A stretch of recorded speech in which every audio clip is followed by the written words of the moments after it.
What Senator Joe Manchin doesn't get the headline. Why I won't support spending another $3.5 trillion gave the op-ed a false spin. That's not what Manchin wrote. He wrote that he won't support spending another $3.5 trillion without greater clarity about why Congress chooses to ignore the serious effects inflation and debt have on existing government programs.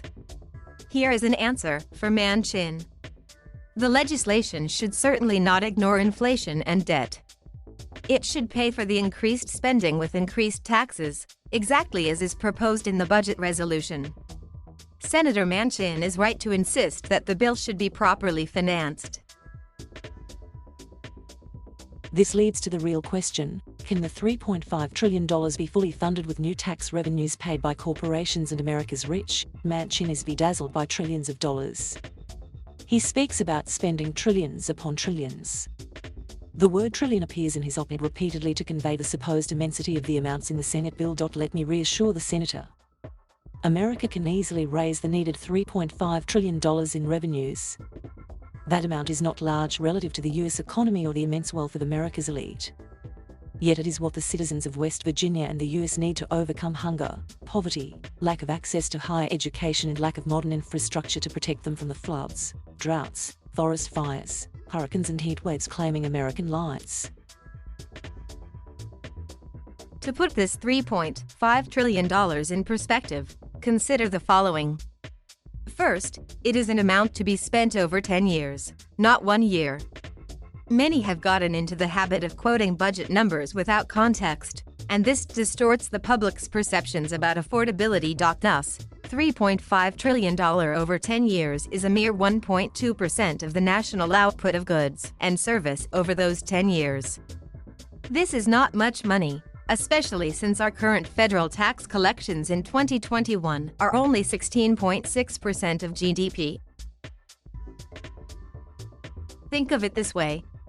According to the Congressional Budget Office, the corporate income tax collected in 2016 was 1.6% of GDP. After 2017's massive corporate tax cut under President Donald Trump, revenues declined to 1.1% of GDP in 2019, and the same is expected this year. Note that corporate income tax revenues as a share of GDP are falling while corporate profits are soaring, and that the corporate tax rate had collected more than 3% of GDP in the 1960s and more than 2% of GDP in the 1970s. Back in 2017, the Republican corporate tax cut did not pass Manchin's fiscal muster. He voted against the tax cut. Yet so far this year, he has opposed raising the corporate tax rate and recouping even some of the lost revenues. Manchin should agree to correct the wrong committed in 2017. Here's another basic point. According to the U.S. Treasury, the federal government lost $600 billion in revenues to tax evasion in 2019 and will lose an estimated $7 trillion over the coming decade.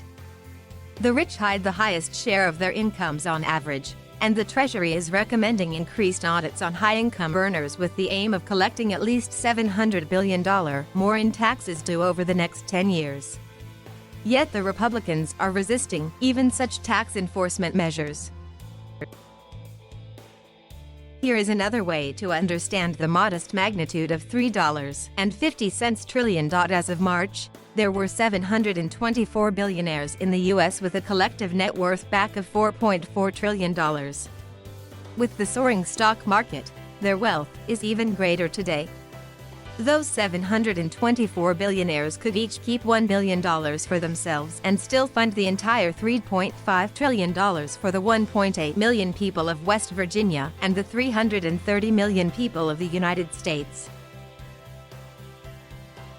Now here's the thing about the mega-billionaires. As their wealth has soared to levels never before reached in human history, many have paid next to nothing on their tens of billions of dollars of capital gains. Capital gains are taxed only when shares are sold. But instead of selling their shares, the mega-billionaires fund their lavish consumption by borrowing against their even more lavish wealth, thereby avoiding capital gains taxes. As Manchin's Democratic colleague Senator Ron Wyden is proposing, The billionaire's capital gains should be taxed when they occur, not waiting for the shares to be sold. Here is the bottom line. $3.5 trillion is affordable, even modest, compared with the vast income and wealth of the U.S. Yet the rich and the corporations need to be called to account. Manchin represents a state with one of the highest poverty rates in the nation and the lowest life expectancy in the whole nation. The choice is really this: the citizens of West Virginia versus rich corporations, mega billionaires, and tax cheats.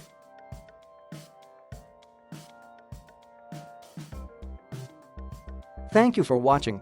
Please subscribe.